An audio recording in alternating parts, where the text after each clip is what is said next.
Jim, thanks for joining us to talk about your new role as the sheriff of Sacramento.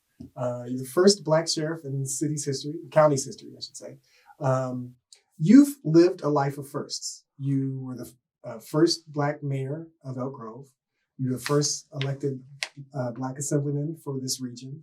And now you're the first African-American sheriff in county's history.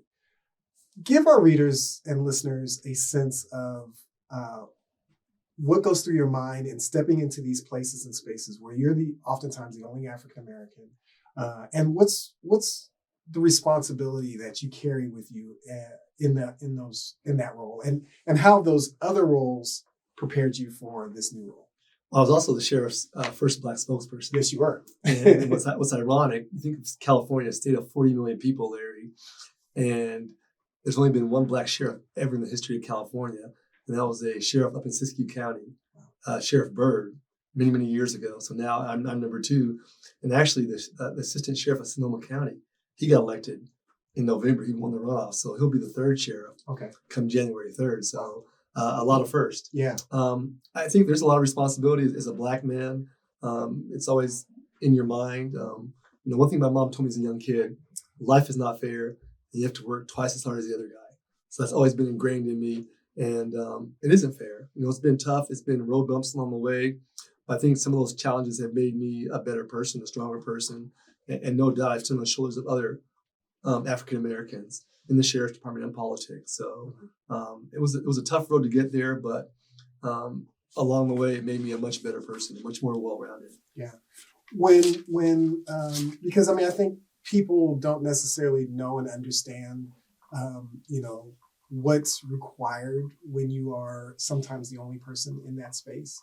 What are some of the things that you've learned over the years that have helped you stand tall on your convictions and the things that you want to stand on? It's really hard work and determination, because sometimes you're on an island out there by yourself and you've got to persevere. And it'd be so easy sometimes just to roll over and acquiesce, but you really can't do that. You're standing up for what's right and using that experience and the things I've seen, which are valuable. I think they're invaluable to me and they're invaluable to the public. So it hasn't been easy. It's been a tough job, and but it's been a good ride. I've enjoyed it, and this is I'm looking forward to the new journey. It's a new step in life. Gotcha. All right. And Jim, again, thank you for joining us, and I think another good starting point for us is, please tell our readers what the job of Sacramento Sheriff entails in terms of the geographic boundaries, the size and demographic makeup of the department, and your primary law enforcement duties and responsibilities, and a little bit about, after that, how the department, the county, and the nation have evolved since you last wore a sheriff's uniform about a decade ago. Well, Sacramento's about over 700 square miles. It's got almost, I believe, 1.8 million people now, so it's grown quite a bit.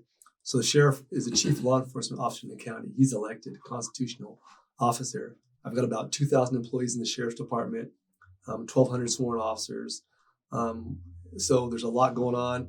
Besides having, we patrol, we deal with that, and we've got detectives and specialty bureaus.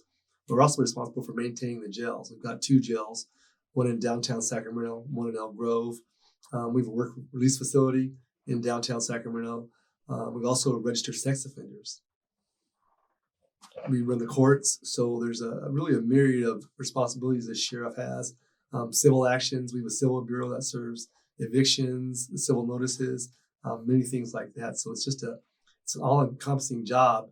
And what the difference is between a sheriff and police chief, obviously with a police chief, you've got a city manager or the mayor or council that have a great deal of influence, versus the sheriff's department, you're elected. So you're accountable to the people. So you have much more autonomy. Yeah. To that point about being elected, one of the things that you talked about stepping into the election was, you kind of had we asked you about 3 main things. You mentioned homelessness, obviously violent crime, and blight. But in there, you also framed it in the space of transparency. and the challenges that the outgoing administration has had with transparency, particularly to communities of color.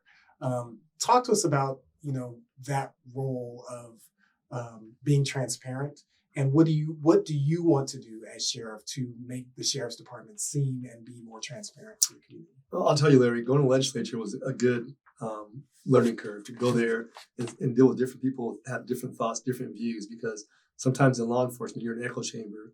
You're hearing the same thing repeated over and over again. So you go there and learn how to work with people. You compromise because you're trying to get a bill through 2 houses, multiple committees, and hopefully the governor will sign your bill. Right. So you learn that and hear what people want. And I think during the past 8 years, just to be transparent, to talk, to have a relationship. It doesn't have to be adversarial. We can disagree on things, but we can be cordial. So to me, it takes a lot more effort to be adversarial than it is to try and get along and just recognize that. So to me, the public wants transparency to talk about some of those things and talk about real issues. And sometimes it cuts both ways. So I think we're going to see that. I'm willing to sit down and meet with anybody and have a discussion with anybody. I'm not going to close anybody out or lock anybody out. And transparency is not a bad thing. Right. Like I said, we can agree to disagree, but it doesn't have to go beyond that. Are you planning on doing anything like advisory boards or groups or meeting with the community on a regular basis or anything like Yes, that? I am. So we're going to meet with the groups, especially the ethnic groups, talk with them. I've worked with the chambers quite a bit, the ethnic chambers, and just really talk about issues and how we can help and how we can be a better partner with that. Obviously we're down positions. We're down about 200 positions, 100 non-sworn, 100 sworn staff. That's come down some, but we want to hire folks and really represent the community. Gotcha. So recruitment is also one of the other things that you mentioned too, right? It's key. It's key. But right now it's hard to hire law enforcement because people saw what's transpired the last several years, and in some circumstances, who wants to really work in law enforcement? Mm-hmm. And so it's tough to hire. And you're competing with other agencies. Sure. And some of them have signing bonuses. So right now it's really tough to hire people. So tell us just kind of what your view is for. I'm assuming you have to do something with recruitment as far as the lead. What do you plan on doing? Is there any sort of particular outreach, different ideas that you've seen work in other counties or jurisdictions that you could maybe bring? Sure, I think everywhere. The military is a great source. We see a lot of young men and women in the military that are getting out that want a job. It's a very well-paying job. It's got a good retirement. So we're just trying to broaden it. Right now, we have no full-time recruiters in the sheriff's department. It's done part-time, and really you need full-time recruiters to go out there and recruit quality candidates. Sure. And CHP's down 1,000 positions statewide, so you're competing against them. So it is tough. And what's going to make the Sacramento Sheriff's Department attractive? That's why I want to go out there myself and also recruit, because I think the men and women we have are the best recruiters. Mm-hmm. And as sheriff, I have a lot of good ideas and experience what the sheriff's department can do to enhance your career. Gotcha. Yeah, and just for the readers that might get excited, what is the salary of a sheriff's deputy? I think starting out, it's probably about $80,000.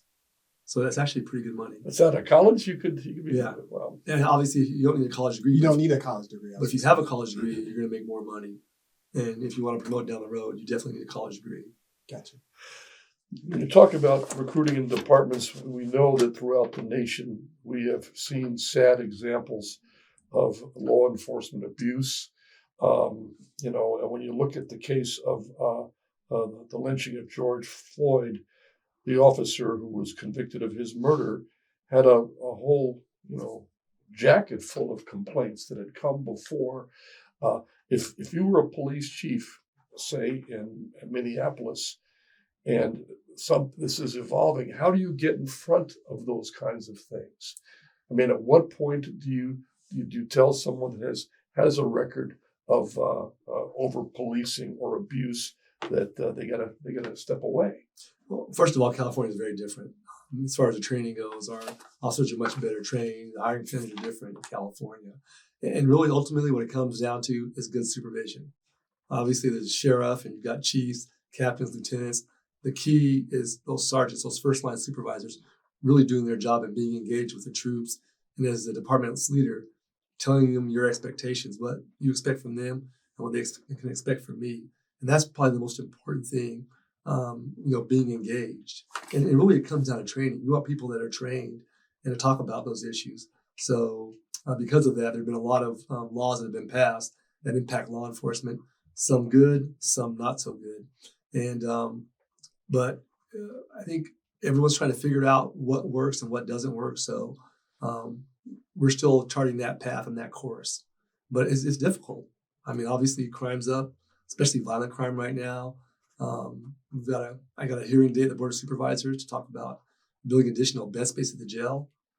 But it's a different California right now. It's a different jail. We see different prison systems. So things have really changed quite a bit over the last, I would say 7 to 8 years. Thank you. To kind of, you hit a point that I think is very important to all of us, particularly violent crime. African Americans are overrepresented in both violent crime victims and perpetrators of violent crime. And then you also mentioned being responsible for domestic violence and other areas like that, and sex offenders. Sacramento is probably facing one of its most violent years in history this year.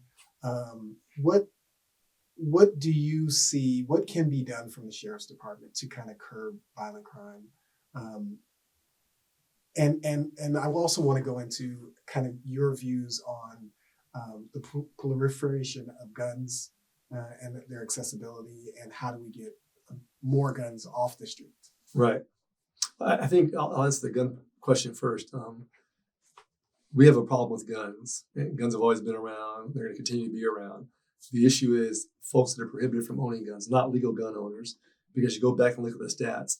Sacramento County has issued a lot of concealed weapons permits, and we haven't had a problem with the permit holders. Where the problem is with folks that are felons that shouldn't be carrying guns. And the downtown K Street shooting was one prime example. Mm-hmm. Those folks were prohibited from carrying guns, yet they carried them. Right. So that really doesn't jive there. And I think ultimately it comes down to, I do think there's a school to prison pipeline. We've done a lot of building in Sacramento, and look around Sacramento where we've improved neighborhoods at. I look at the impoverished neighborhoods that have been that way forever. The South area, the Oak Park, the El Paso Heights, they've been that way 30, 40, 50 years. Mm-hmm. I was out there 30 years ago. The same issues that were present then are present now. We've never changed that. So we have underperforming schools, no banks, no supermarkets, no sports programs or arts programs for kids. So until we invest in those communities, we've got to change that narrative. I live in Elk Grove. Elk Grove is it's a normal community. What Elk Grove does have, they've got 15,000 kids playing youth sports, the largest youth soccer registration in the country, right. The biggest Cal Ripken baseball league west of Mississippi. So a lot of kids engaged in that. Meadowview is just 2 miles away from Laguna Boulevard. Mm-hmm. Free breakfast, free lunch. It's tough. It's a tough environment to grow up in. And I would argue that if those kids had the same opportunities, it'd be very different. Sure. And that's really what it comes down to really change the things. Law enforcement's a part of it, but we've got to invest in those communities that have been that way for decades to change the narrative. Until we change that, status quo is going to remain. And that's really the key issue with that. We put a little money in, or different cities having organizations, but it still falls short of what we need to do for our kids and to change that. We know if you're not reading at the third grade level by that time, there's a good chance you're going to fail. Sure. So to me, we only have so much capacity. And for a long time, folks have been focusing on the adults. So down at the downtown jail in Elk Grove, all the inmates have tablets, mm-hmm. iPads, mm-hmm. with connectivity. There's kids that don't have connectivity at home. Sure. So, to me, the kids come first.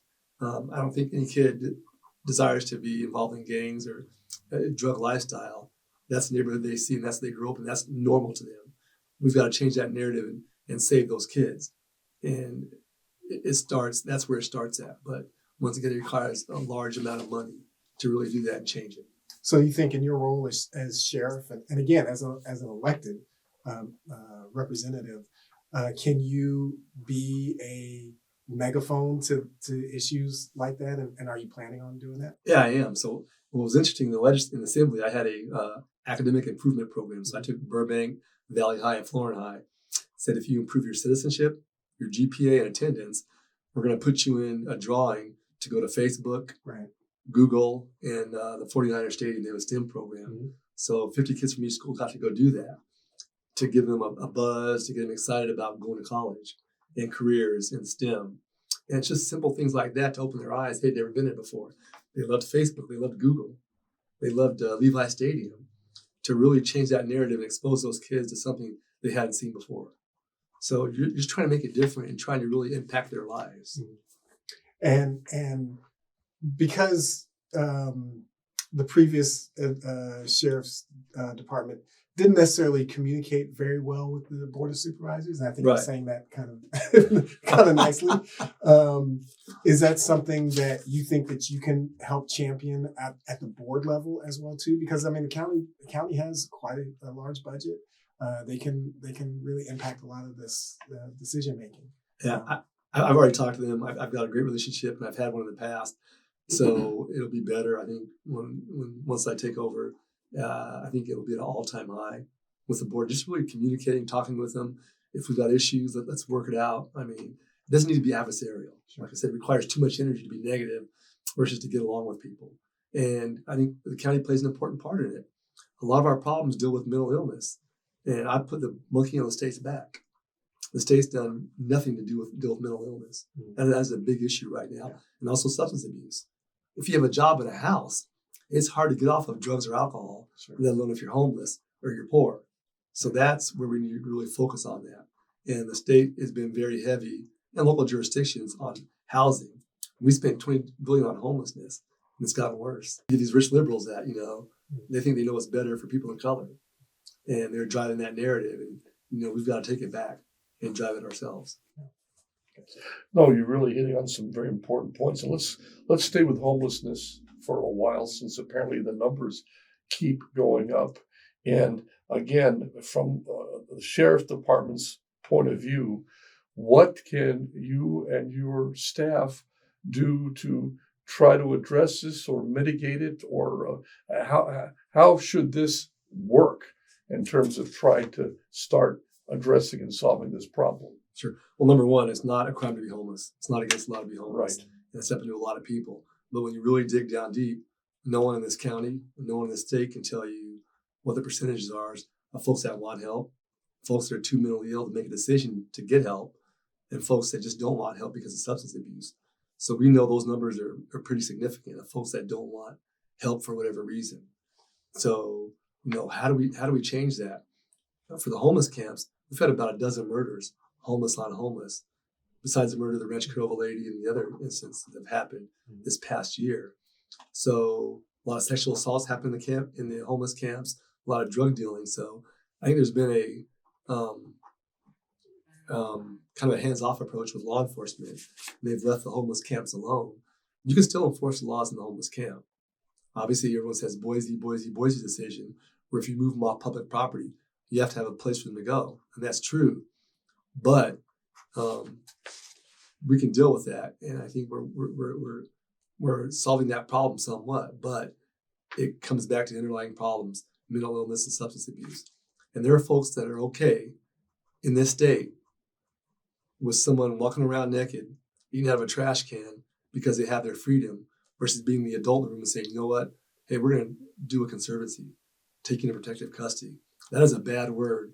I'm sorry, not conservancy, conservatorship. Right. Conservatorship's a bad word. So the option is just to leave them in the state they are. Because some folks go and they get treatment, they get on meds, and they get normal again. So we've got to do something, because what we've been doing has not worked. You look at LA and the homelessness there, it is out of control. It is out of control. So there's no way, if someone's got a substance abuse problem, there's no way to force them into treatment. Before you had drug court, and the judges had a hammer to put on them. And for a lot of folks, it may take 2 or 3 times to get rehabilitation for it to be effective. But it's just a vicious cycle with this. And we've got to solve it at some point. Like I said, until you address those 2 issues, it's going to continue as it is. Wow. And again, you mentioned some key markers, mental illness and substance abuse. But the numbers, as you've indicated, both in Sacramento and certainly in LA, of people that are homeless seem to be increasing. Why do you think that is? I think somewhere in jail or prison, so you got that opportunity. Sorry. It's okay. Both you guys. Yeah, we'll do the disclaimer next time. We'll handle it in post. Hang on. I apologize. It's okay. We're done here. That's one of our reporters. Go ahead. And I think some folks. What was the question again? Okay, the thing is, you talked about a little bit of the root causes here, Right. but and you said what the city and the counties have been doing really don't seem to be doing particularly well, because the numbers of people that are homeless are increasing. And again, the question is, why do you see those numbers sort of spiraling up? And again, if some people don't want treatment, what can you as an agency, along with other agencies, do to try and get them out of homelessness? I think part of it has to be mandatory treatment. If someone's mentally ill, the jails should not be mental health hospitals. And that's what the jails are right now. And that's part of this whole lawsuit that we're going through the consent decree, is because I've seen folks come to the jail, get on medication, and be okay. So if you're having a mental health crisis right now in the county, there's nowhere to go. You go to the emergency room, the doctors want to get you out of there as fast as possible because you're eating up bed space. You're in a hallway somewhere. If you have a substance abuse problem, unless you have benefits, there are no treatment programs for substance abuse. So those are the primary issues. And then also, if you say anything against the homeless or you want to do something out of the box, you're anti-homeless. So that you're stigmatized right away. Oh, you're just against homeless. It's not that way. No, you want to help the homeless and make their lives better. But you have these folks that are out there, the advocates that, no, we can't do a conservancy. Well, where else do they go? If status quo is not okay. We've got to change that narrative and try and give them help.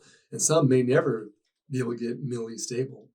So the alternative is leave them out there versus giving them someplace where they've got shelter and food, they're taken care of. We're talking long term. Are these people going to be in this long term forever? Or how do you try and move those folks out of that? Do you know of any cities in the country that are doing a better job with this? I think there's some, and you don't have to reinvent the wheel to go around. And, some folks have. I haven't had a chance yet.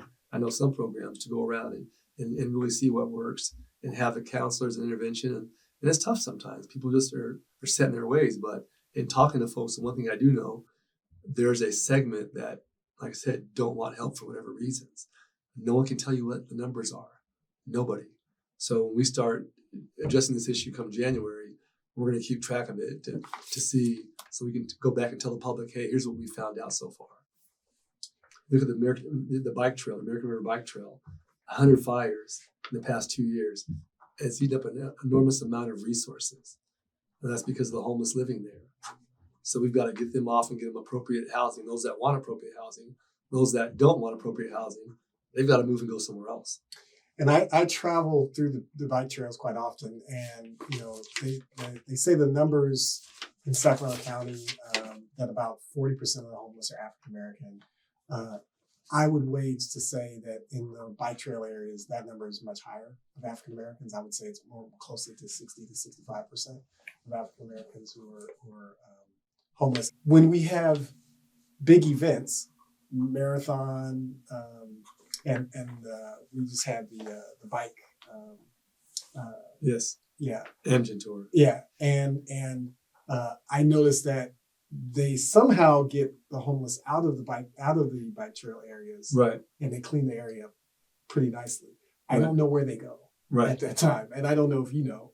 No. All right, that's why. When the NCAA came to town, they were, they make sure they find ways to move them at certain times. To that point, so there's two things that I know we're getting close on time, but I wanted to ask you about. So you mentioned about how jails should not be kind of like the place where you go for rehabilitation in that regard, as far as mental health and an outpatient. But when a person is released from jail, there's an opportunity, I think, there to get them down a certain path. What is your perspective on that? Because I know you talked about, one of your areas you talked about was blight and just sending people out of jail to nothing. What do you see as a solution to kind of preparing people as they exit out of the criminal justice system? Well, it's tough. You need a good rehabilitation system. And I'm here to tell you, county jails were built for a year or less. All your county jails, think about it. Downtown jails, pretrial inmates. So you're waiting to go to trial, you're going to plead out or do a jury trial, whatever. That was a downtown jail. The jail in Elk Grove was for sentenced inmates for a year or less. Right. With AB 109, because the state got sued because of overcrowding, they have now shifted that population to the counties. So you have folks being there for 8 years, 10 years in the county jail. They weren't built for that. This lawsuit, that's the main jail, the consent decree, that's over the physical plant, the actual structure of the jail. You cannot change that. That's concrete. For ADA issues, when it was built in 86 and opened in 89, it was compliant then. But since then, the law has changed. Right. So you need more room. So just the addition we're talking about building is for a new intake area to comply with ADA and HIPAA, and then a tower for medical issues and psychiatric issues. Department of Corrections got sued. They had to build a hospital in Stockton. So now you're seeing all the county jails sued for that. They took on the state's problem. The old California Youth Authority, DJJ, they're closing next year. They had an award-winning program recognized nationally for sex offenders, youthful sex offenders. Those guys are going to the county now. Think about this. In the small counties, can you replicate that program? No. If you're LA, you can probably replicate it pretty good. But the majority of the 58 counties cannot replicate that. So what does that say for our youthful sex offenders if we're going to try and change them? You're not changing them at all. Right. Now you've got 26-year-old men, grown men, walking around in juvenile hall. Yeah. Which makes no sense. Because they wanted to close CYA and get rid of it. That was a big issue. They want to close prisons. So right now, the folks we have, and CDCR says right now, in prison, there are no low-level offenders. In county jail, there are no level offenders. Those are violent felons in the jail. That's who we have now. That's so your county jails have become, in fact, de facto state prisons. Yeah. State prison, you get your own TV and buy your own TV. County jail, you can't. Sure. You have a lot more freedoms in state prison. So I would say for someone to be in county jail for 8 years is kind of inhumane. Right. The Department of Corrections was better built to rehab these folks. And think about the 58 counties. They're doing 58 different programs. Really? Right. That's why the recidivism rate is high. Even for state prison, it's probably 70%. County jails is probably 70%. So we see a lot of folks that are repeat customers that keep coming back. So, like I said, the drug offenses, the low-level offenders, those have been gone for a long time. So these folks, for whatever reasons, are repeat offenders. Some you can help, some you can't. So one thing I want to do, I'm bringing the trades in, the building trades, to come in and talk to these individuals about jobs, because obviously, if you're in the trades, you can make a pretty good salary and buy a house one day. So we're just trying to do things differently, but it's a tough crowd. Gotcha. So it's not easy, and I recognize that. And before we go, I do want to ask you about this, because you brought up a point which I think is really critical. You mentioned, the 58 different counties doing different things. Policing in general is almost left up to its, each jurisdiction by itself. I contend that particularly communities of color tend to be over-policed. You think about a neighborhood like Oak Park, you could be detained by SACPD, sheriff, CHP, UCD, UOP, like all of these law enforcement agencies in about a half-mile radius. Right. And they all have different ideas and rules, DNA on how they police. Big picture-wise, is there a discussion that can happen about coming up with some baseline standards for law enforcement? And I know there's a lot of talk about, defunding the police or at least reimagining law enforcement and how the first response is to communities. We talked obviously about mental illness, domestic violence, other things like that in some instances don't necessarily require a militarized response. Right. Give us a sense, just kind of big picture on what do you think, where do you see law enforcement? Is there a space for change for policing in communities, particularly communities of color? I think law enforcement has changed. Obviously, defund the police didn't work. We saw what happened, the experiments in Seattle, Minneapolis. They went dramatically wrong. I think the big things is what we're dealing with is calls for service. And it comes back in the crime. You talk about where the shootings at. They're not in Granite Bay. They're not in Roseville. They're not in Arden Park. So if you look at where the calls for service are, it's the crime there. And that's not, law enforcement's left to deal with it. But we've got to do a better job providing services to those individuals where we stop that. So I think in some aspects, because of what's gone on the past 2 or 3 years, you've seen a depolicing in law enforcement where some law enforcement officers, that when that computer beeps, they're going to respond to that call and deal with it. Otherwise, they do nothing proactive whatsoever. Zero. So it's allowed some of these things to fester where, right now, that's why violent crime's up. And the bottom line, the people that are being killed are people that look like us, Black and brown people, period. So, how do you change that narrative? And I still drive it back to, we've got to improve these kids' lives. Where do you stop it at? And to me, plug that school to prison pipeline with our youth on that. We've got to do that. So it'd be nice to have, one level of policing, but it's really for each area what's going on, what you have right now. Right now, in an area, particularly in the sheriff's department, we've got a mass. It's like prostitution central. It is out of control, and that's because the laws were changed. So it's tough doing that. It's not in the other areas. So we're going to respond to where those calls for service are. We're going to staff to where the calls are, where the issues are. So it's really a delicate balance. You're trying to do that dance and not over police, but also ensure the safety of residents. Because I've seen the polls, Larry. Homelessness is the number one issue, and crime is right behind it. Mm-hmm. And those two are intertwined. Sure. So and people are very concerned, even people of color. Yeah. They want to feel safe in their neighborhoods. Yeah. So it's always been a tough balance, and it's more delicate these days.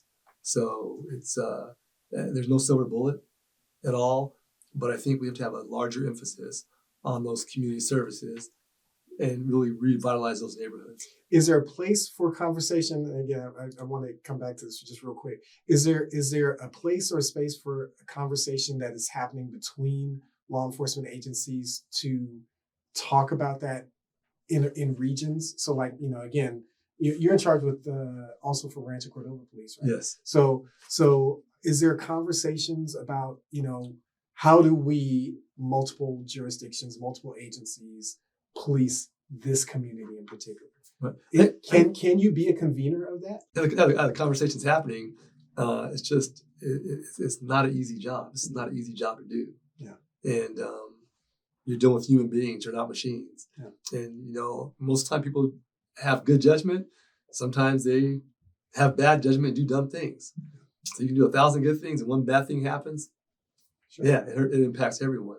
So it's like I said, it's in this day and age, it's just very difficult to do this job and to deal with some things. But ultimately, it comes down, keep going back to our children. They have to have a chance, and we've got to focus on them and give them the resources. And depending on what school you're in, there's some great school districts, and there's some school districts that don't do that well. Sure. So that to me, we've got to focus on that. Everything comes back on law enforcement, homelessness, crime, blah blah blah. It's not all law enforcement's problem. Law enforcement didn't create it. Yeah. So we've got to work together and be a good partner working with those other folks to try and change the narrative. Thank you. Let me bring up one other thing on this, and this goes back to gun violence. Right. And you said something interesting. You don't think the concealed weapons permits are really a source of a problem. The people that have the permits are not the ones that are creating the violence. There are stolen guns or felons that use them. Around the country, people are talking about, I don't know if they're called red flag laws or whatever. And this goes back to the mass murder out of the Mandalay Bay Hotel in Las Vegas, right, where the guy was in a room with 20 weapons, many of them semi-automatic weapons. And I think he bought a bunch just before he went in. And this is a case where if there is some sort of a red flag law, we're talking about a gun dealer calling the sheriff's department when somebody comes in to buy a whole bunch of semi-automatic weapons. Because what do you need a semi-automatic weapon for? You're not going to go deer hunting with it, obviously. So what would you support as a way to get in front of the purchase and use of some of these weapons? So as far as the concealed weapons permit holders go, the numbers are there. We've got the statistics. They just aren't involved in these incidents. It's folks that are prohibited from owning guns. And California has some of the strictest gun laws in the nation. It hasn't stopped gun violence. As I alluded to earlier, the K Street shooting, those folks were convicted felons. They're prohibited from owning guns. They had prior gun charges. So right now, this day and age, in the mind of individuals out there, there is no accountability. They know they're not going to get in trouble or do serious time. So a lot of folks are carrying guns these days that shouldn't be carrying guns. So, and then at the same time, you try and enhance penalties on that. The legislature does not want to, even for ghost guns, to try and enhance the penalty of someone's possession of ghost guns. The legislature doesn't want to pass laws on that. So it's always been an issue.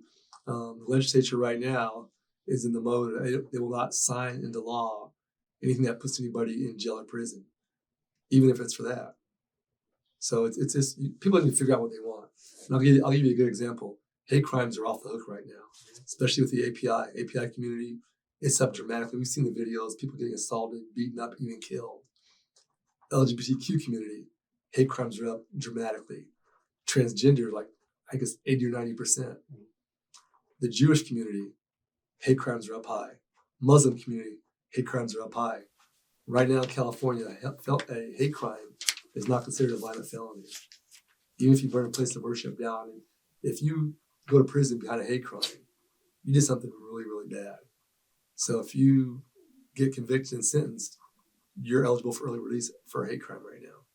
So you would kind of think, okay, the API community, Jewish community, LGBTQ community, Muslim community would jump behind that and say, okay, yeah, someone does a hate crime and goes to prison, they should do most of their sentence and not get out early. But it's not that way. None of those communities, and there were several hate crimes bill that addressed that, got behind it. Because people are more worried about their progressive credentials. When I'm a Democrat, than doing what's right for their people. Women's caucus, same thing. California, you can drug and rape a woman. It's not a violent crime. It's not a violent crime to human traffic a child. To pimp a kid, it's not a violent crime. It's not a violent crime to rape someone developmentally disabled. Where's the women's caucus at? Women's groups behind that. They're not behind it. I ran those bills. So it's one of those things. I want to keep my credentials or my scorecard instead of doing what's right. That's really what it comes down to. It doesn't matter what your party is. It's doing what's right for who you claim to represent. And that has not happened. Yeah. I firsthand front row seat there. Yeah. And even though even the violent crime, hate crimes are up in all those communities, still African Americans are still the primary subject, target of hate crimes. Yeah, and we should do something about it. Yeah. Like I said, and we're talking felony hate crimes where it's great bodily injury or something bad happens. Sure. You aren't adding to their sentence. All it says is you're not eligible for early release. What is so wrong with that? Last question. I just want to ask you, you've been wanting this position for a while. Are you happy? What do you feel like? What do you think is this next chapter what's this next chapter gonna look like for you? And what are you going to tackle first? Well, number one is bittersweet because I love the legislature. I had a great time there. I was there 8 years. I had 4 years left, right? So I didn't have to go. I was in a safe seat, and then to give that seat up and run for this, and you always hope you're going to win, but you never know. And but there I'm one of 120, and here you're the sheriff of Sacramento County. It's the state capital, so you're a big voice on a soapbox. So I think you're going to impact and get a lot of change done. I think being a person of color, people see that. I think that adds to it. So to me, it was the right time. It's going to be a tough job. It's going to be much harder than the legislature. I think Dan Hahn said it best. You can be at home asleep in your bed and get in trouble for something someone else did. Yeah, that's real talk. But at the same time, I know what my values are, what I want to see, what I want done. So I'm going to impart that down and really holding the supervisors accountable. Because if you can, if they're doing their job, a lot of these problems shouldn't be happening. My first issue is homelessness, tackle homelessness. I can't do it alone. I've got to work with other agencies, but we're going to be compassionate, but we're going to be firm. It happened. Enforce the laws. There are laws in the books right now, but we don't need any more laws. Enforce the laws we have.